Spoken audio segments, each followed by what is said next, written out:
Suffering Succotash, and welcome back with episode 16 of the Fanema Movie Podcast. It's the first episode in a while. Took a bit of a hiatus after Star Wars Celebration. Had a lot of things working out, but I am very excited and ecstatic to finally announce my new co-host for both the Fanema Movie Podcast and for the Fan Awakens podcast, and that is none other than my brother Miguel. How are you doing, pal? I'm doing great, and yourself? I'm doing pretty good. You know, we got a big slew of topics, pretty much all heavy hitters today. We do have a Star Wars topic though to round out the top of the chart, the top of the itinerary today. Of course, we recorded the Fan Awakens yesterday, whatever day it was, but it's releasing today. We're recording this now. That's why I shoved it into this. But regardless, if I'm just gonna get right into it. All right. Welcome here, pal. Thank Vanity you. Fair kind of dropped out of nowhere there.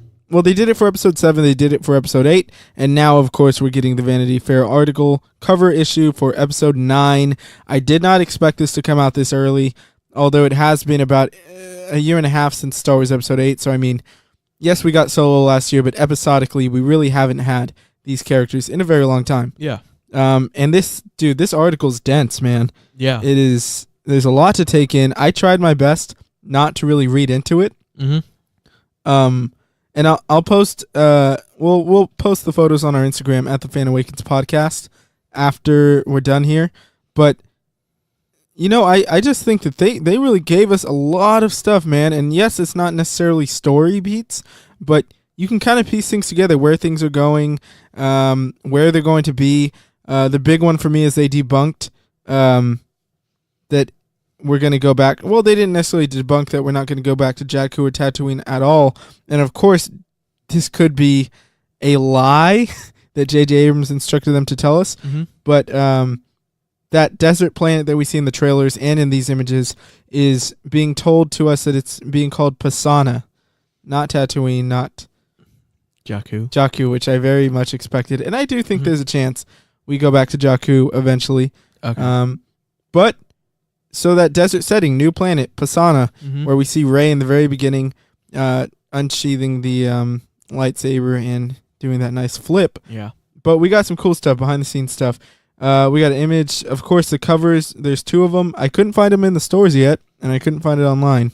Well, what? We are going to Barnes & Noble later today. Do they have it? I was going to say we could check because they got racks that's on true. racks of magazines. But one of the cover images is Kylo Ren. Looking very Kylo Ren-ish. We'll say that. No mask. Broody. Looking broody. Looking sad. Looking trimmed. Not as wide.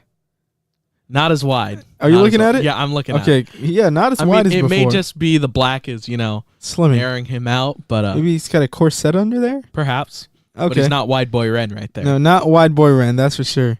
Then, of course, we got the Rey cover, which that outfit really does look very much like her episode 7 costume. Of course, it is white, different. but It's different though. It is different. But I love that they're going back to that. Yeah. I love the look. I saw someone online is like, "Wow, we get to see Rey's upper arm." I mean, I guess. We saw her upper arm in we did. episode 8. But everybody's like, she's always got these No, we could see her elbows though. Yeah, see her elbows. You got elbows there. But I think that she looks great in her costume. Kylo looks great in his costume. Nothing like groundbreaking as far as their costumes go. You know what I mean? Because you think of, I will say that it's drastic from the episode 8 costume that Rey had, but it goes back to the episode 7. Yeah. You think of Luke in episode 4 and 5, and then when he comes in all black in 6, that's like a big statement. Oh, there. yeah. That's a statement outfit. And not that I have anything against this outfit of Rey's. I actually really like it, and I'm already considering buying the hot toy. It's just, kind of what I expected. I guess it's kind of what I expected. I'm glad she's not in all black. Yeah. I don't need that. If they would have been like, Kylo's wearing gray and Rey's wearing black, that would have been too much. A little too on the nose. Yeah, but we go farther, and this is probably, I'm sorry, I'm about to sneeze. Bless you. Thank you. This is probably one of the more intriguing shots of this article. There's a picture with the Knights of Ren, and it's confirmed, Knights of Ren. J.J. Abrams directing them along with the stunt coordinator. we got some interesting looking guys here. And they do look exactly like, pretty much like they did in that Force throwback, if you will. Or Force, future. Maybe we're looking into the future vision. Yeah. Come on. But yeah, they got great weapons. What's wrong? Oh, my article keeps freaking out. Don't worry, I got you right here. I know, but I want to see it. Okay. Well, we got a guy. It looks like he's got an arm gun, flamethrower maybe. Yeah. Another guy's got a big sword. I assume they're all gonna have that laser edge, like the laser edge, like the Praetorian Guard. I was gonna say like Dryden Versio, or Dryden Voss. Oh, Dryden Versio. I was thinking Dryden Voss. Dryden Versio. Yeah. That's a twist. That'd be weird.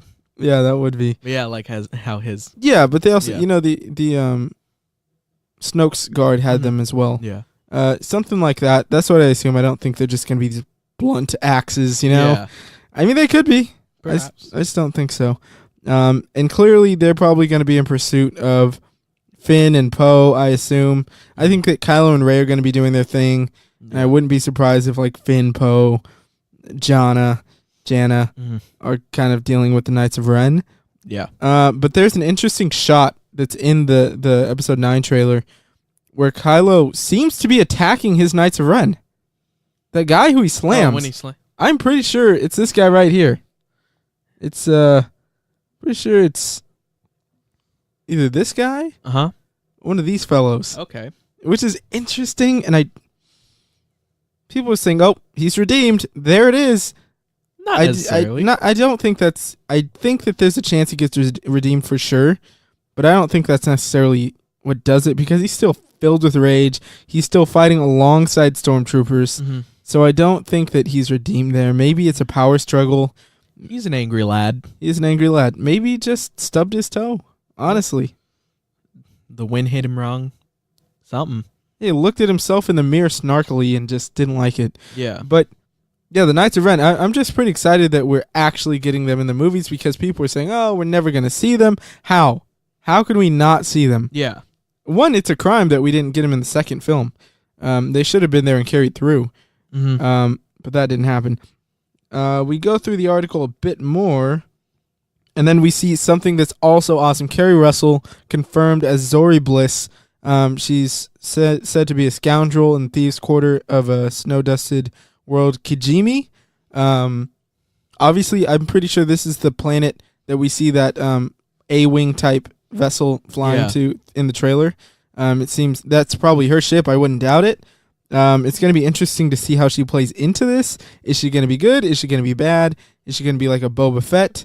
Or is she going to be someone that kind of is just a scoundrel? Mm-hmm. Is she related? Does she know Han? I mean, it wouldn't surprise me. He gets around. He does. Maybe. Get around. Perhaps she knows Lando. I was just going to say that. Perhaps she knows Lando. There you go. He definitely gets around. Yeah, we'll see about that. Maybe because everybody's predicting that Janna's Lando's daughter, right? Yeah. What if Janna's Lando's daughter and Zori is also Lando's daughter? Perhaps. I could see that happening. Lando he's a bit of a player. A bit? He's a player. The next image, which is a great image, I do hope that they bring Hux back to what he was in Episode 7. Mm-hmm. Not to bash on Episode 8 or anything, but I think Hux was a different character. Yeah. Very cartoony, over the top. Butt of the joke. Yeah, the butt of the joke, always. And because when you look at one of my favorite scenes from Episode 7, one of the most powerful, is when he has that whole Nazi speech going on. Yeah. When they destroy the Hosnian system. Mm-hmm. And, sorry, I know this isn't the Fan Awakens, that's kind of a deep cut, but it's when he blows up the planets, you know? Yeah. And obviously we got him alongside Richard E. Grant, who is literally made to play an Imperial general. Mm-hmm. You see that guy, right? Yeah. He's playing Allegiant General Pride. That's Pride with a Y. So that's exciting. Just going down the list, I want to try and get through this real quick because we got to get to the great shot. We have some behind-the-scenes stuff. We got Rey, Finn, Poe, Chewie, BB-8, C-3PO. They're all together. They're all on a mission together. And it's great because we see them in multiple planets now all together, which sort of solidifies the thing that JJ kind of promised us that they're all going to be together for the first time since episode 7, really. Yeah. Which is something we've been leading to. Some more shots in the desert, and then there's the big shot. Well, there's two of them. We got Jana and Finn on horse-like creatures, and they're ready to go. She's ready to fire an arrow. Finn's got his gun in the air. What are your thoughts on that? That looks pretty cool. Do you think we'll get a battle scene? Like a big war scene? Because something that's interesting when you think about Star Wars, most of the... I mean, yes, in the prequels, I'll say we saw quite a bit of war. Yeah. But in the original trilogy, we saw some space battles. But we didn't... And of course, the war on Endor between the Ewoks and the Stormtroopers. But we haven't really gotten like a big war scene. Any chance of that? I don't know. I mean, it's always possible. Of course, and episode 1, episode 1 had its battle clash scene kind of with the Gungans and the battle droids. I want to see another one of those, but directed by J.J. Abrams, please. Yeah. I don't know. Maybe this is from like. I feel like that'll be where that's going is a little more like our like core set of folks going into like. A little skirmish? Yeah, a little skirmish. A little more battling skirmish. against the odds kind of deal. Yeah. A bunch of stormtroopers against our Okay, but our look. Check this out. This can be up for, how you want to perceive it, but this is very interesting because the caption under the photo says, Finn and new ally Jana atop hardy Orbax lead the charge against the mechanized forces of the First Order. Mechanized? Are we seeing some more B2s? Perhaps. Are we getting battle droid and super battle droids? That would be nuts. I mean, like, if we're basing it off, like, the last shot of the trailer where they see the Death Star and everything, maybe they found old battle droids. Battle droids weren't in the Death Star, though. I don't know. It's all stormtroopers, baby. I don't know. Maybe that... They're there on the planet. Yeah, who knows, man? And they're just like waiting for. I can also like see a store of droids that they're just like, oh mate, like it was abandoned. It's going to be a bunch of weaponized gonks.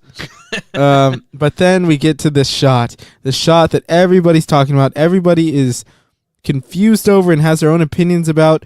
Rey and Kylo Ren standing atop some surface, which I'll ask you for your money. On that, I have my opinion. I think I have a similar. So we got them. It's raining. It's definitely more than just raining. It's snowing, hailing, sleeting, whatever you want to call it. There's a lot going on. There's a storm. Those are waves. Are they? Those are for sure waves breaking on a surface.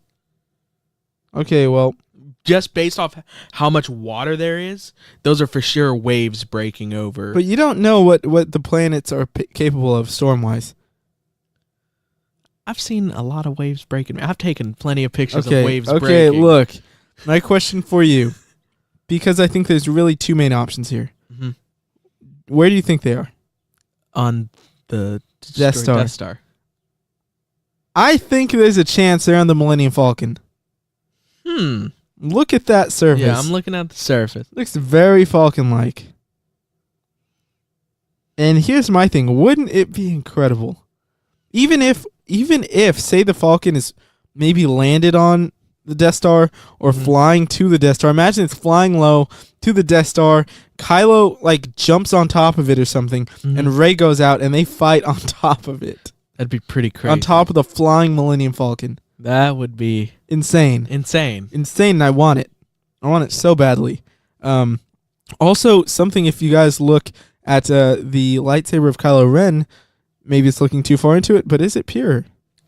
As soon as you said that, I'm looking at it. Is it pure? Oh my goodness, this darn article. Let me see this real quick. It looks pretty pristine. Of course, it could just be the shot. It's the shot. You think it's still crackling? Look at the edges. Yeah, I know. I looked at that too. Compared to the edges of Rey's. Yeah, you're right. Yeah, you're right. Hers is. You still got the crackling blade. No helmet, though. Are they fighting each other is the next question. I think so. Are they fighting each other? I hope so. I mean, they're facing at each other. Yeah, blades kind swinging. But what if there's something in the middle that they took out? What if you got a good old Uncle Sheev with 2 blades in between them? I don't know. Sheev's a big part. Yeah, I know. Yeah, Sheev, Palpatine, the Emperor. But yeah, it was a really big, really awesome article that I didn't read much of by choice. It's a book. It is a novel. It is hefty. But if you want, check it out. Just type in Vanity Fair Star Wars Episode 9. It'll come up surely, and we will post all the photos again. But yeah, BB-8's on some. BB-8's doing his thing. We'll be sure to post that also.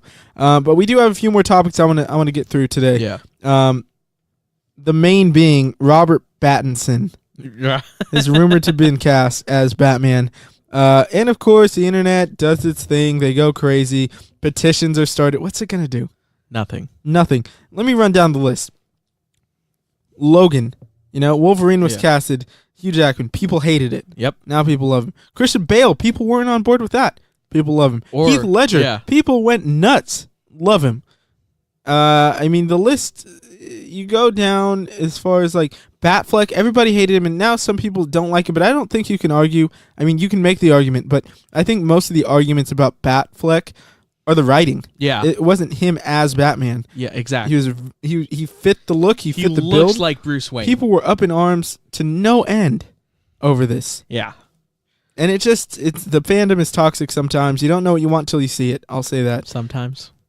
Often. Not all the times. Because look, we're here doing our thing. Yeah. Sometimes it just goes the wrong way. But I think this is an excellent choice. And you're in a place where you haven't seen a lot of his work past Twilight. I didn't watch it, so. Okay, but I haven't actually watched him in anything. Okay. But what do you think of the pick? I'm not too mad about it. I can't really judge it too harshly because again, I don't really know his work, but from what you're saying about how he is as an actor, I'm not mad about him as Batman. I have faith in him. Yeah, because when you look at what he's done since Twilight, it's clear when you look at his filmography that he's trying to distance himself from that. Because as one would. He has a movie, High Life last year, Damsel, which I've seen both. The Lost City of Z, he's fantastic. My favorite Robert Pattinson film is Good Time. Okay. Which he is transformative. He's incredible in that film, and you can just see the range that the guy has. When you look at what he was in Twilight, and I don't think that you put, whatever you think about the movies, I only saw the last hour of the last one. Mm-hmm. But I've seen clips here and there and different things. But it doesn't matter who was in that role. Daniel Day-Lewis could have been in that role. It's what it is. Plus, how long ago was that? Yeah, it was so long ago. Think about a lot of actors. They got to start somewhere. Yeah, I would assume he is aged and progressed as an actor. Look at McConaughey. Where did he start? Yeah. And now he's an Oscar winner. Jared Leto, he did a lot of random things. He's an Oscar winner. Yep. He's a fantastic actor. I am very on board with Pattinson. If anyone wants to have a good conversation, DM me on Instagram and I will have this conversation with you. Elilo_Ren, ELYLO_REN. Let's hear it. All right. If you want to argue it, I will argue. Can I DM you? No. Okay. I blocked you last night. But sounds about right. Watch him in The Rover. Watch Robert Pattinson in The Rover, and if you still don't see him as capable of being Batman, fine. Okay. That's what I'll say. But as we have him, we have other rumors circling. Mm-hmm. Rumors are that the Penguin is going to be the villain alongside Catwoman, which we've seen before in a Batman film. Yes, we have. But I do think that Matt Reeves will make this different. I think that Matt Reeves is a talented storyteller. Not saying anything against anyone else, but I think that he's talented and aware enough not to just give us the same thing. Yeah. And we know that this is going to be a younger Batman, obviously, if Pattinson is considered, and it's going to be very detective heavy. Okay. World's greatest detective kind of thing. Mm-hmm. But there's sort of an online feud going around over who should play the Penguin. I'm going to give you the two main options. Okay. I'm going to let you pick. Okay. Josh Gad. Okay. Jonah Hill. Oh. That's a difficult one. Yeah, for me, it's not. I like Josh Gad a lot. I was about to say, I think Jonah Hill, man. I want to see him get into that creepy, weird, off his base role right there. And we know he's capable of it. Yeah. And I know that he likes to flex his acting muscle and different talents of his because he got so shoehorned as the funny guy. Mm-hmm. Then, of course, he does some other roles, Moneyball, Wolf of Wall Street, which, yes, he's comedy in that movie, but it's still a serious role. Yeah. You move on to other films. He's directed mid-90s. I think that there's a lot of things that would attract him to this specific role. One, money.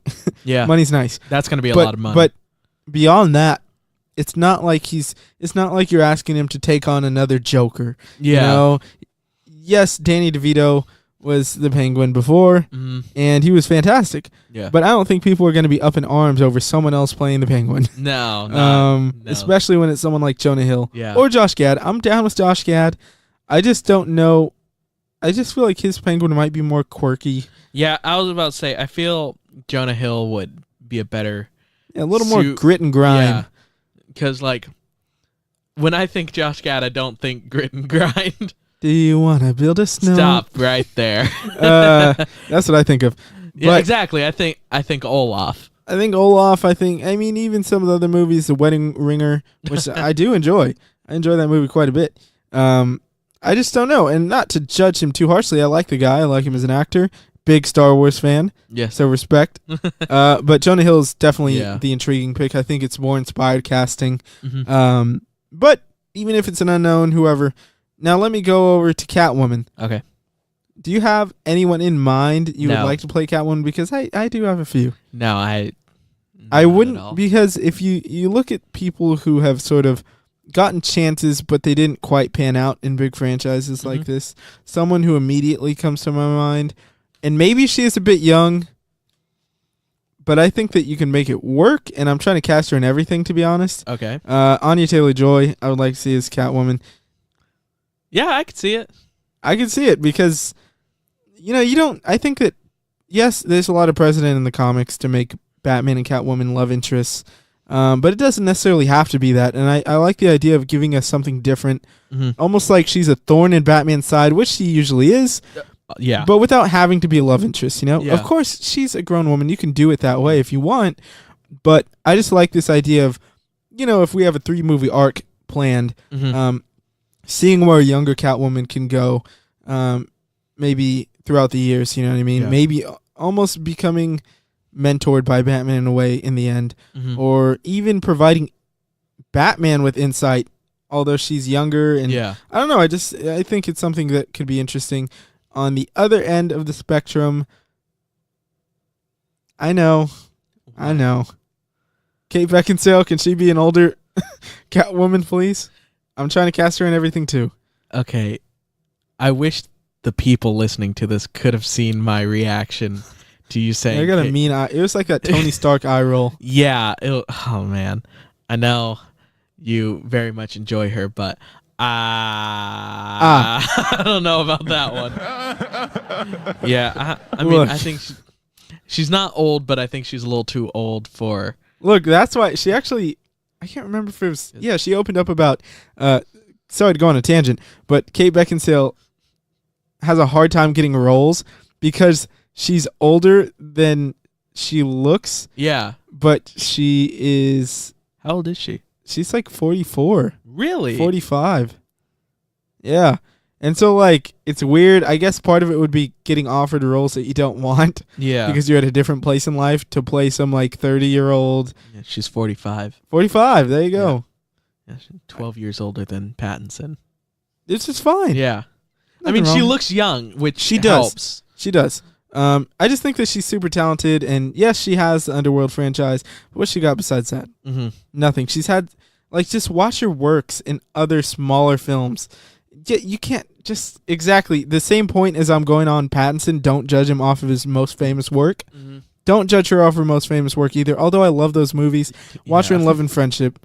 If you watch Amazon's The Widow, not a good show, but she's really good in it. Okay. Once again, Anyway, sorry to get on that Kate Beckinsale rant. I love her. Yeah. I hope she gets to do something great, like Batman, which is not going to happen.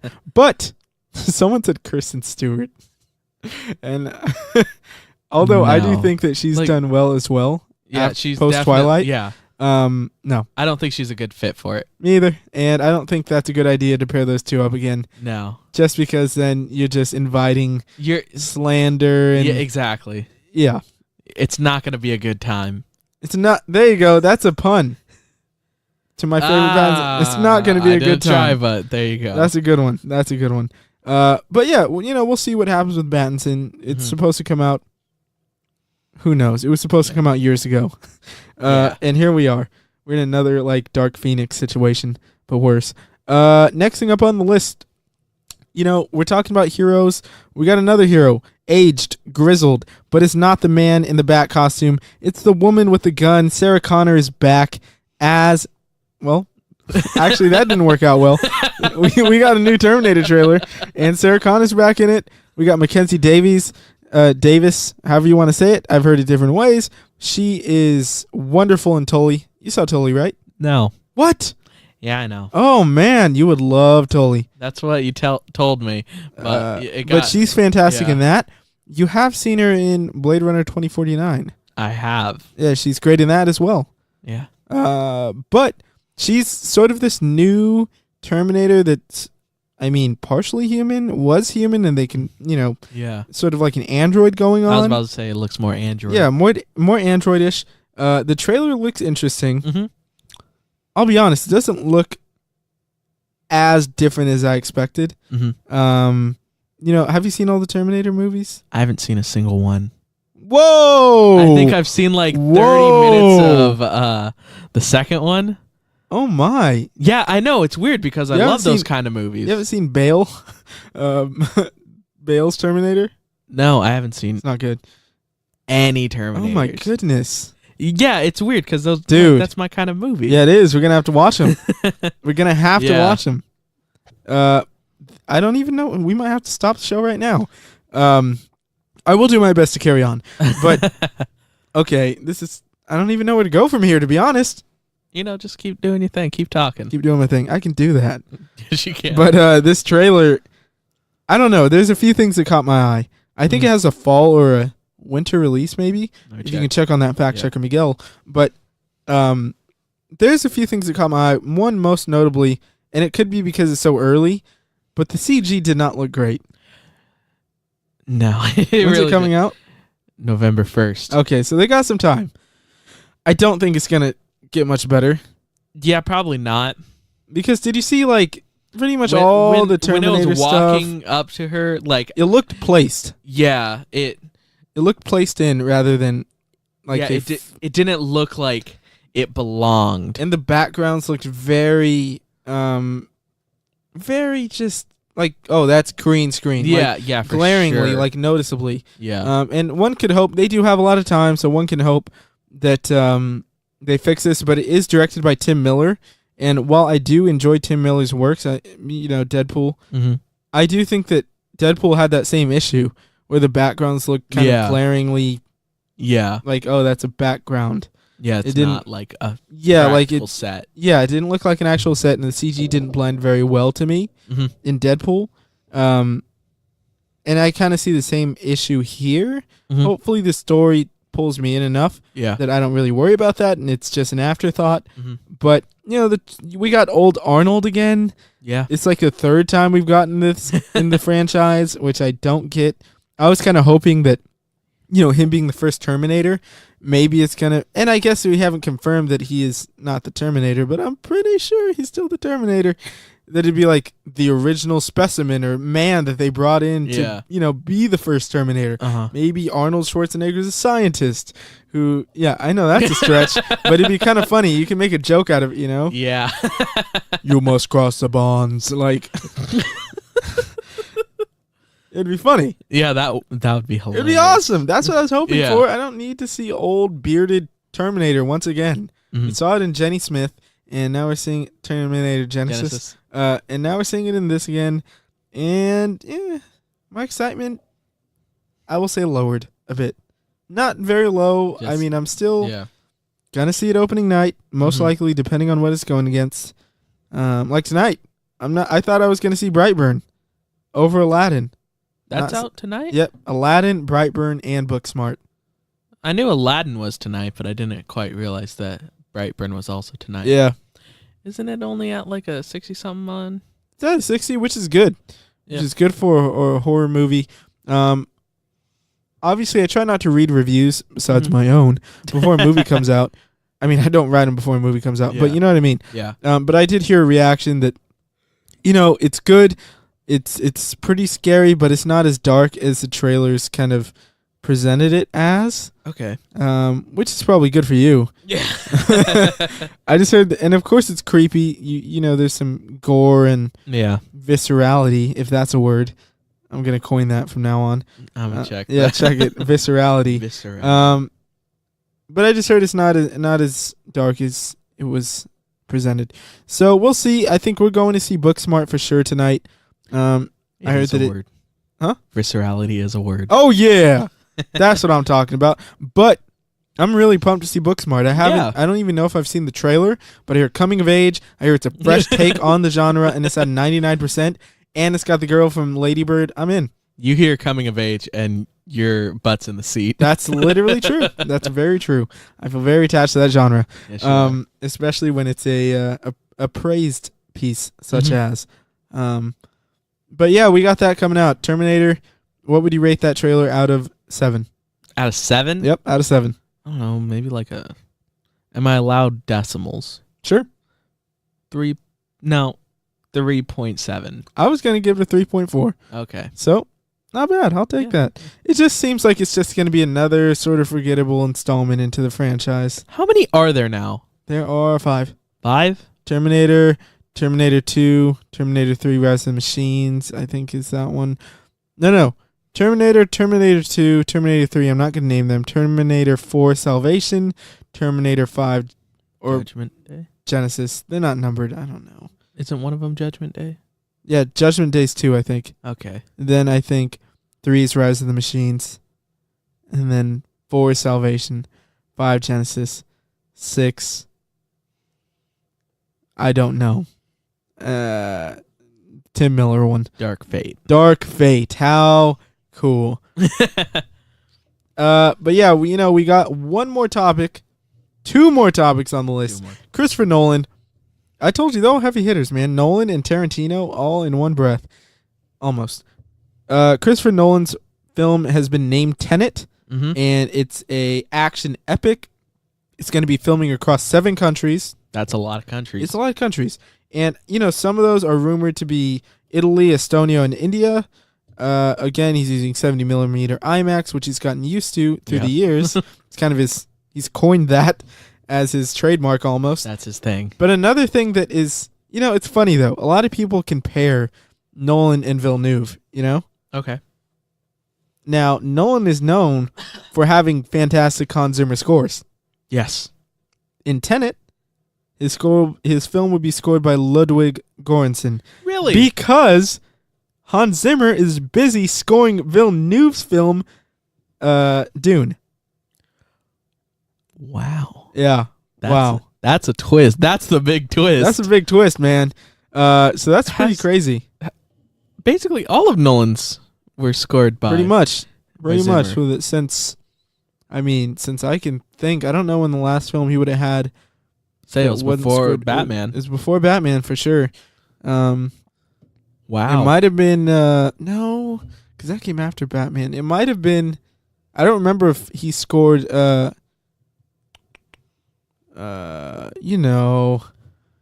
one of my favorites. Why am I forgetting this? What is it? The guy loses his memory and has to figure out who killed his wife. It is called. I don't know the name. The movie is Memento. Memento. Wow. They made a Bollywood version. Speaking of Bollywood versions, you remember the Favreau movie Chef, which you also haven't seen tragically? I have seen it. You have? Thank you very much. We made a Bollywood version of that. Yes, I know. We saw the. Have you seen Favreau's new show coming on Netflix? Yes, you sent it to me. Thank you. God. I'm just glad you're paying attention. But this movie's stacked. We got John David Washington, obviously Denzel Washington's son, who's making his name for his own right in Ballers, and he's also in I can't think of names right now. Spike Lee, Black Klansman. You just said it. I just had to say it for myself because I didn't really hear you. Would you like to know who scored Memento? Sure. Dave Julian. There we go. Dave Julian. Bless his heart. Elizabeth Debicki's in the film. Robert Pattinson is in the film, along with newly added Aaron Taylor Johnson, Kenneth Branagh, and a lot of people. Yeah. Michael Caine. Yes, Michael Caine. And so, that's how you know it's a Nolan film. Yeah. You got Michael Caine in there. Is Cillian Murphy around? He must have been busy too. He's probably on Dune. He'll be in the background somewhere. Yeah, he'll be in the background. He'll make a cameo as Cillian Murphy. Yeah. But yes, he's got his movie coming out. It's Nolan. Yeah. I don't really understand how. I don't think they have to release a trailer. No. And I'll be there. Yeah. In IMAX. Yeah. And I'm excited. Ludwig, to see him get it. He's pretty much shot to stardom after Creed, because he scored Creed, then he goes to Black Panther. Yep. Then he does Creed 2. He's done some other things as well, but to get a Nolan film now, that's a lot. It's a lot, man. It's a lot. And now he's also scoring The Mandalorian. Oh wow. Yep, he's scoring The Mandalorian, which is Star Wars, Marvel, Nolan. What more can you ask for? It's a hat trick. It really is. And I'm sure he's going to be scoring Star Wars films. Oh soon. wow. I'm sure that's coming cool. because they need someone to come in after Williams is done. Yeah. Obviously, I think first choice is Michael Giacchino. Okay. But I wouldn't doubt that Ludwig does some film scoring as well. Mm-hmm. Especially if we get my wish list item of a Ryan Coogler directed Star Wars film. That's hot. That is hot. Yeah, there's not many details out yet for Tenet. But it's interesting. The word Tenet, what does it mean? I have no idea. I didn't do that research. But I know that Tenet spelled backwards is Tenet. So maybe that's something. Yeah, it is. Yep. Tenez. What's that called, Eli? No idea. A palindrome. A palindrome. Good to know. The more you know. I actually haven't watched the X-Files. Twilight Zone, sorry. I haven't watched any of the Twilight Zone. I've seen a couple episodes. My friend Harley, as you know, he's been telling me to watch it for like 2 months. And I keep saying I'm going to watch it. The new one. And Harley, the new one. Oh, I haven't seen it. It's amazing. And, he makes all of our intro and outro music for our podcast. Mm-hmm. So thank you. Find him at SafeX on Instagram. But I've been trying, and finally, I searched it out. Yeah. A couple days ago, and it was nowhere to be found. And by nowhere to be found, I mean it was not for free on YouTube. Yeah, no, it's on. No, they used to. They had the pilot on YouTube. Episode. Yeah, not there anymore. anymore. Oh yeah, it's on it broke my heart. CBS All Access, which I'm not paying for. So sorry. Yeah, no, I'm good. Is there a free trial? I don't know. If they do, I'll just binge it in a day and call it good. Yeah. But yeah, that's exciting. But we do have one more topic, and that is another heavy hitter. One of the last. You have Nolan. He's a household name in Hollywood. Yeah. I think the general movie-going audience knows the name Christopher Nolan. Yeah. They know the name Steven Spielberg. They know the name Martin Scorsese. And who is one of the last? Quentin Tarantino. Yes. And he released his first full trailer for Once Upon a Time in Hollywood after it premiered at the Cannes Film Festival. Got a standing ovation. I've heard so many rave things. And I'm so excited for this. We got a better look without getting story. Yeah. We really don't know what the story of it is, the meat of the story, how we're going to... we know it follows Leonardo DiCaprio as Rick Dalton, sort of aging Western star, who is, in his own words, a has-been. Mm-hmm. And his stunt double being played by Brad Pitt. Seems like they got a cool relationship going on. Yeah. I love that there's sort of a nod to Inglourious Bastards with that clip of the anybody want some sauerkraut? Some fried sauerkraut. Yeah, it was great. And seeing Leonardo DiCaprio really let loose like this is always fun. I wasn't a huge fan of The Revenant. I know you weren't. But this looks more like Mike. And this is more your speed. The funny thing is, The Revenant is very much my speed as far as movies go.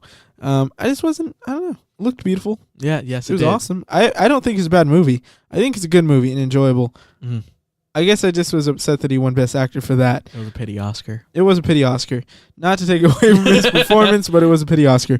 I love you, Leo, but it was. Yeah. Anyways, look, this trailer was pretty captivating. It kind of Yeah. sold me. You got the Cinerama Dome. You got Ooh-wee. what 19? I'm sorry, I don't know the time. What was it? The 70s? Heck if I know. When was the whole Sharon Tate thing going down? I don't know. I'm gonna say 1970s Hollywood, but I'm always fascinated by. I mean, the guy got Hollywood Boulevard shut down for filming. You know, That's impressive. They transformed the whole street, which is no easy task. I'm sure that costs a lot of money. 60s. 60s, the Late 1960s. Yeah, you got the Mustangs. You know, I love the way they open the movie to let you know by the cars, like this is the time we're in. Yeah. And the clothes and everything about it. I love the way that Margot Robbie's portraying Sharon Tate. I love the way that Bruce Lee guy, once again, he looks fantastic. Yes. He looks just like him. And I love the line from the first Who is teaser. it? Who is it? Yeah. I don't know. Oh, Who you is know? it? I just figured you knew. I'm sorry, I don't. My apologies. But I need to up my knowledge on the cast overall. I don't know who's playing. Who's the cult guy? Charles Manson. Charles Manson? Yeah, I don't know who's playing him either. I don't know. But he was in there for a bit, I think. Said, "Oh, Chucky's gonna love you." It's kind of creepy. Let's see. Who is it, Miguel? Who? Charles Manson is being played by Damon Harriman. Okay, I don't know who he is, Neither do I. but that's awesome. Good for him. Yeah.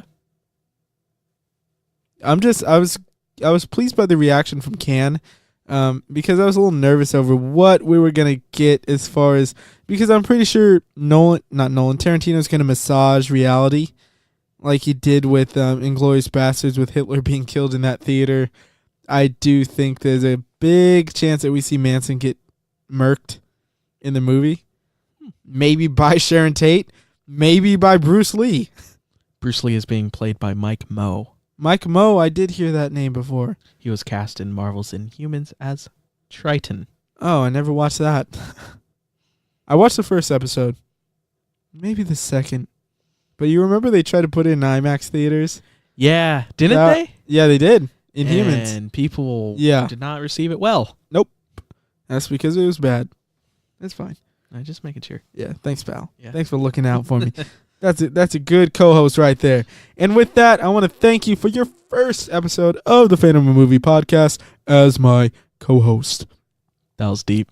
Thanks. It was very deep. Is that Now- your radio voice? This is my radio voice on FANEMA on Apple iTunes Podcasts and the Google Play Store along with Spotify Music. You can find us on Instagram at Fanema Movies Podcast. No, that's not right. Fanema Movies. That's it. At Fanema Movies. You can find us. You can find me at Eli Loren. And you can find my co-host At Jalapeno at Jalapeno misspelled. 01. Misspelled because JALEPENA 01. yeah, the correct spelling was taken already. With that, I want to thank you for this time, and I will see you next time for another movie podcast.